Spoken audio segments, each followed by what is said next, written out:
যদি এমন কোনো অস্ত্র থাকে যেটা শত্রুর প্রতিরক্ষা ব্যবস্থা বুঝে ওঠার আগেই তার গন্তব্যে পৌঁছে যেতে পারে, যদি এমন কোনো প্রযুক্তি থাকে যা পারমাণবিক যুদ্ধের চেহারা সম্পূর্ণ বদলে দিতে পারে, তাহলে সেটাই কি ভবিষ্যতের যুদ্ধের রূপরেখা? আজ আমরা জানবো চীনের এক ভয়ঙ্কর রহস্যময় অস্ত্র সম্পর্কে।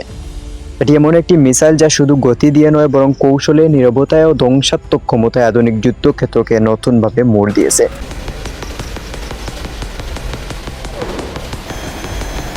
DF-17 চীনের তৈরি একটি হাইপারসনিক মিসাইল সিস্টেম।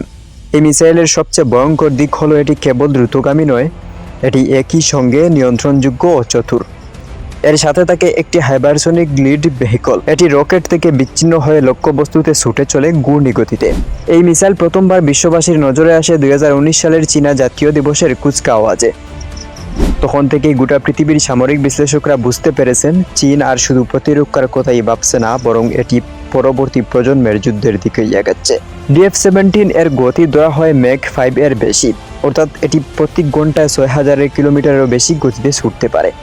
পৃথিবীর যে কোনো মিসাইল সিস্টেম, এমনকি রাশিয়ার তৈরি S-400 সিস্টেমও এর গতির বিপক্ষে কার্যত অকার্যকর।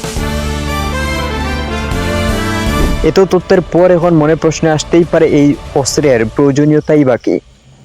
বিশ্বে যখন আমেরিকা এবং রাশিয়া নিজেদের আধিপত্য ধরে রাখতে ব্যস্ত, তখন চীন একদম নীরবে কিন্তু দৃঢ়ভাবে তৈরি করেছে এমন এক অস্ত্র যা প্রতিপক্ষের ঘুম হারাম করে দিতেও যথেষ্ট।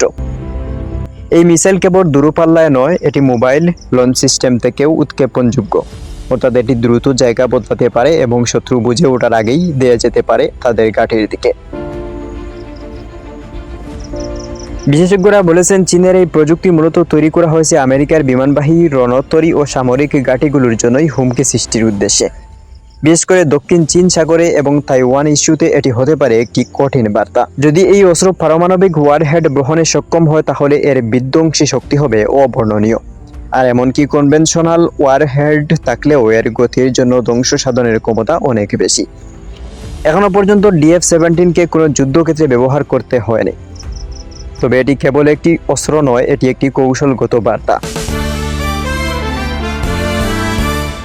বিশ্বের বড় শক্তিগুলো এখন নিজেদের প্রতিরক্ষা পরিকল্পনা নতুন করে সাজাচ্ছে। যুক্তরাষ্ট্র, ভারত, জাপান, দক্ষিণ কোরিয়া কেউই চীনের এই প্রযুক্তিকে হালকাভাবে নিচ্ছে না।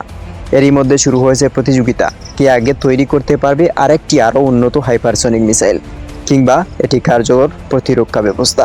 তবে প্রশ্ন এখানেই শেষ নয়। এই হাইপারসনিক অস্ত্র যদি ছড়িয়ে পড়ে, যদি এটি হয়ে যায় নতুন এক অস্ত্র প্রতিযোগিতার কেন্দ্রবিন্দু, তাহলে আগামী দিনে কি ঘটবে আর পৃথিবী কিভাবেই নিরাপদে থাকবে?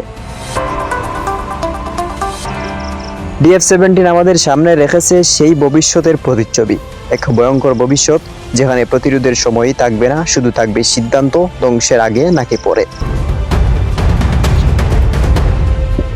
খালেদ আহমেদ, সময়ের চুক।